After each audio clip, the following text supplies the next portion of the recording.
Meu nome é Milisson Santana Alencar Júnior, OAB 35344. Estou pelo apelante.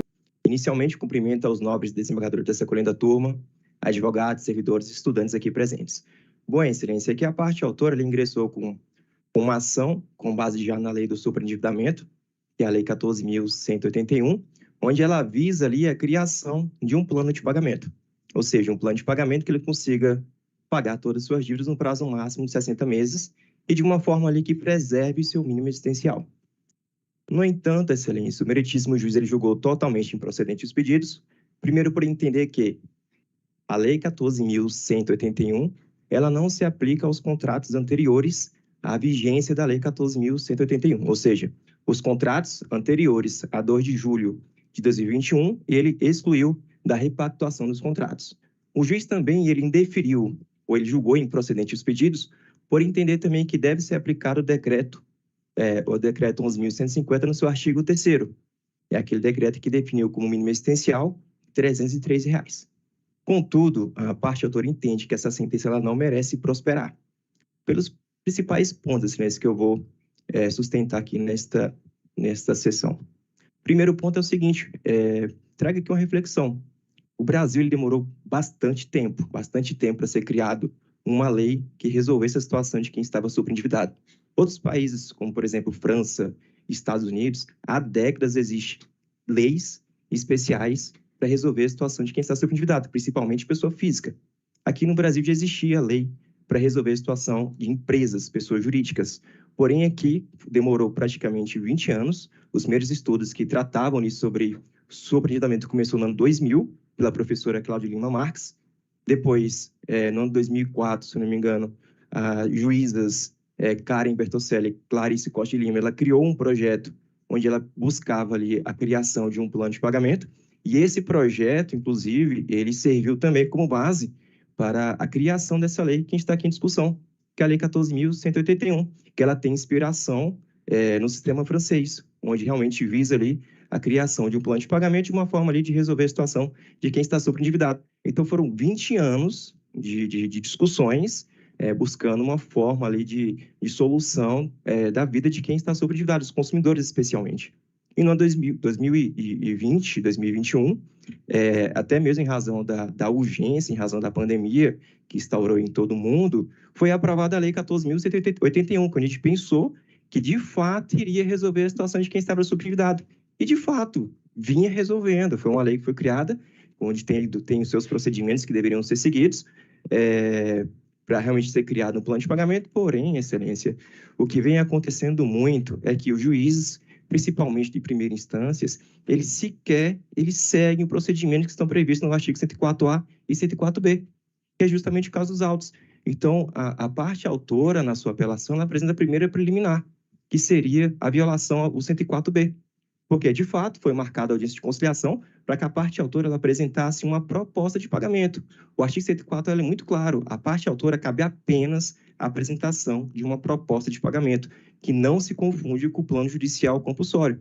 Então, o juiz marcou a audiência de conciliação, a parte autora apresentou sua proposta de pagamento, onde os réus não concordaram com sua proposta de pagamento. Tudo bem, é um direito do credor, é um direito do réu.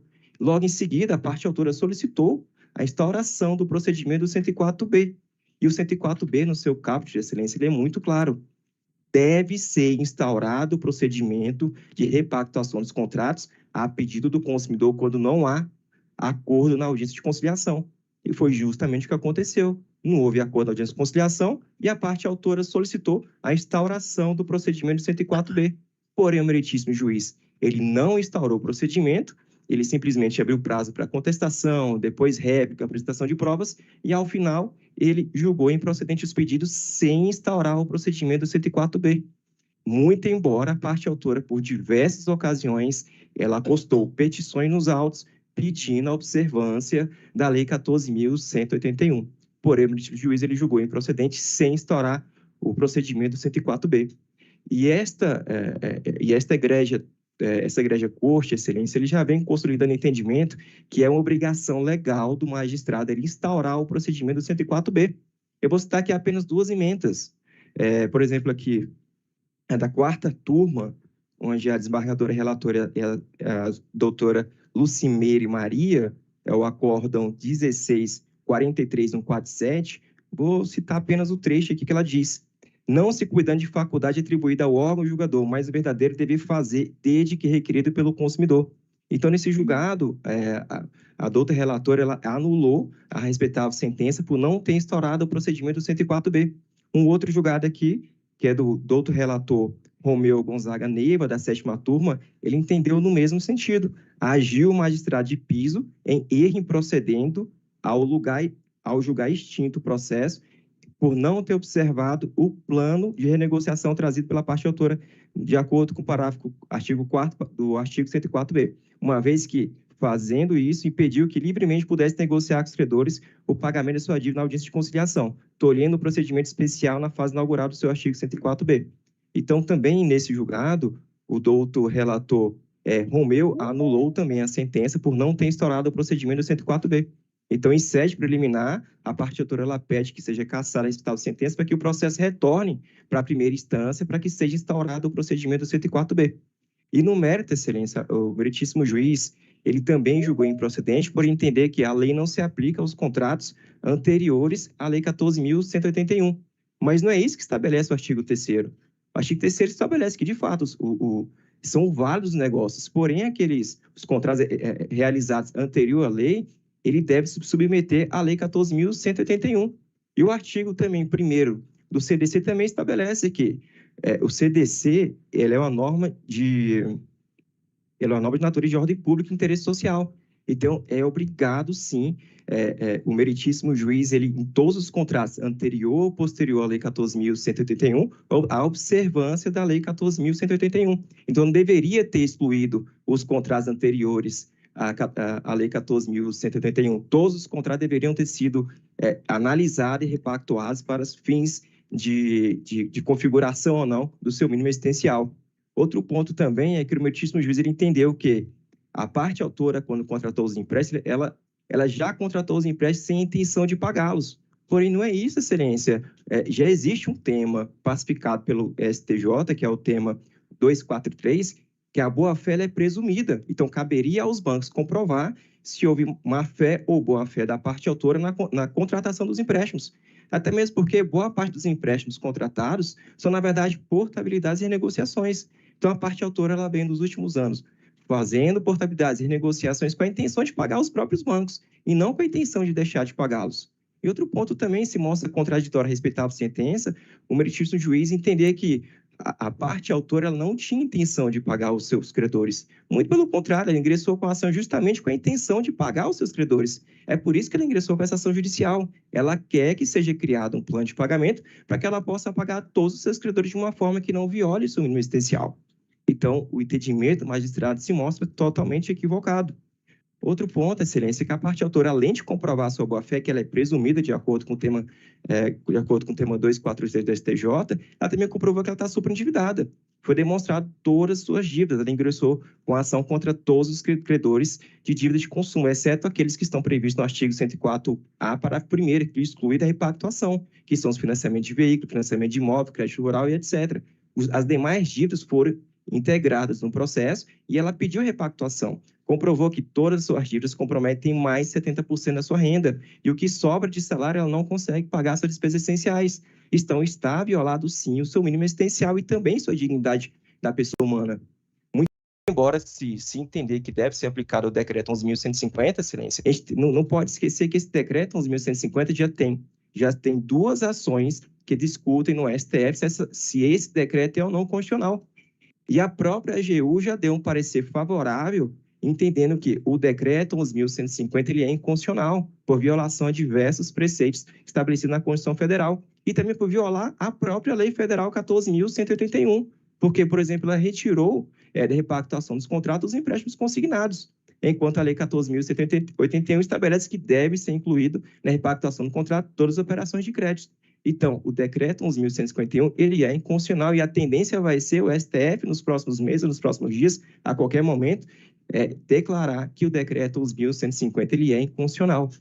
Se não bastasse o decreto 11.150, excelência, também tem a lei que foi criada aqui no Distrito Federal, no mês passado, de 24 de abril de 2023. Foi criada a Lei 7.239 de 2023, e definiu critérios como mínimo existencial aqui no âmbito do Distrito Federal.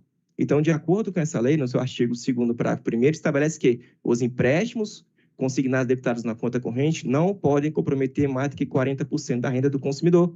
E no caso dos autos, a gente comprovou que os empréstimos comprometem mais 70% da sua renda. Então, também está violado o artigo 2º, parágrafo 1º da Lei 7.239. Então, está, sim, demonstrada a violação ao seu mínimo existencial. E violado o mínimo existencial é dever do magistrado a instauração do procedimento 104B e a criação de um plano de pagamento de uma forma que preserve o seu mínimo existencial, o que não aconteceu nos autos. O meritíssimo juiz simplesmente julgou improcedente, julgando com base nesse decreto 11.150, que entendemos que é inconstitucional, não só a gente entende como inconstitucional, como a própria EGU entende que também é inconstitucional. Então, a parte autora, ela pede, excelência, que seja, primeiro, cassar a respectável sentença para que seja instaurado o procedimento 104B, para que seja feita repactuação nos seus contratos, caso não acolha preliminar, que seja julgado procedente de todos os pedidos, para que seja, de fato, criado um plano de pagamento, que seja preservado o mínimo existencial do consumidor. E pode-se utilizar como paradigma a Lei Distrital 7.239 de 2023, que foi publicada de 24 de abril de 2023, excelência. Então, mais uma vez aqui, agradeço a atenção de todos e concluo aqui minha sustentação oral. Comentário, né, sobre esse superendividamento. O que seria superendividamento? Pressupõe o comprometimento mínimo existencial. E o que é o mínimo existencial? Parece brincadeira. É uma renda mensal do consumidor pessoa natural equivalente a 25% do salário mínimo, vigente na data da publicação do decreto, que foi 27 de julho de 2022, ou seja, de R$ 303. É uma situação que nos faz pensar. Mas taquigrafia, só para efeito de registro, com o eminente relator. Desembargador Álvaro Serlini. E eu tenho uma reflexão já em andamento a respeito dessa questão, inclusive a respeito disso que me parece ser um acesso de bom humor indevido de quem editou esse decreto 11.105, estabelecendo em R$ 303 o parâmetro, que é um parâmetro, inclusive, é constitucional, senhor presidente, para a definição do mínimo existencial, que é um valor constitucional. Então, eu não gostaria de proferir meu voto assim de cabeça, tentando lembrar o que falei da outra vez, mas eu não gostaria de tratar desse assunto sem trazer o voto escrito. Desculpa ter me alongado, mas eu peço vista. Está ótimo, desembargador. Será ótimo para nós refletirmos. Então, proclamação parcial do resultado. Enquanto a eminente relatora negar o provimento do recurso, no que foi acompanhado pelo primeiro vogal, segundo vogal, eminente desembargador Álvaro Serlini, pede vista. Muito obrigado, doutor. Boa tarde. Excelência, muito obrigado e boa tarde a todos. Tchau, tchau.